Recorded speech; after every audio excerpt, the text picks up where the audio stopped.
छौड़ी पिंदो ही सुटावा पी लागे ओढ़ो ही लाले ओढ़निया गे छौड़ी पिंदो ही सुटावा पी लागे। गिरिडीह जिला में बोले बंदर की के करा देली दी लागे। गिरिडीह जिला में बोले बंदर की के करा देली दी लागे। ओढ़ो ही लाले ओढ़निया गे छौड़ी पिंदो ही सुटावा पी लागे ओढ़ो ही लाले ओढ़निया गे छौड़ी पिंदो ही सुटावा पी लागे। गिरिडीह जिला में बोले बंदर की के करा देली दी लागे। गिरिडीह जिला में बोले बंदर की के करा देली दी लागे।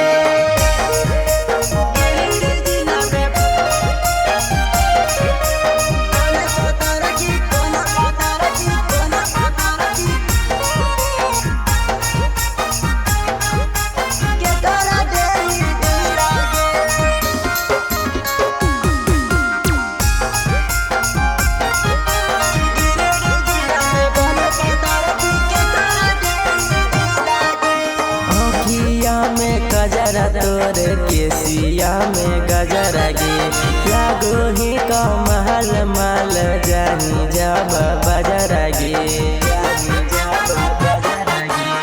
अखिया में गजरा तोर केसिया में गजरा गे लागो ही कमाल माल जानी जब बजरा गे। खाही समोसा की खाही जिलेबी लागो ही रसगुल्ला गे। खाही समोसा की खाही जिलेबी लागो ही रसगुल्ला गे। गिरिडीह जिला में बोले बंदर की के करा देली दी लागे। गिरिडीह जिला में बोले बंदर की के करा देली दी लागे।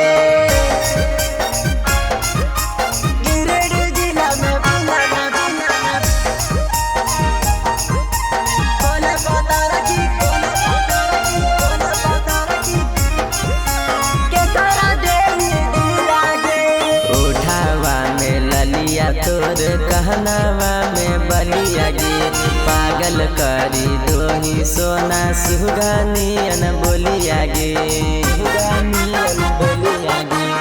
उठावा में ललिया तोर कहनावा में बलिया गे पागल करी दो ही सोना सुगानियन बोलिया गे। ऋषि दीवाना रोहितवा के तो दिल ही छौड़ी दी लागे।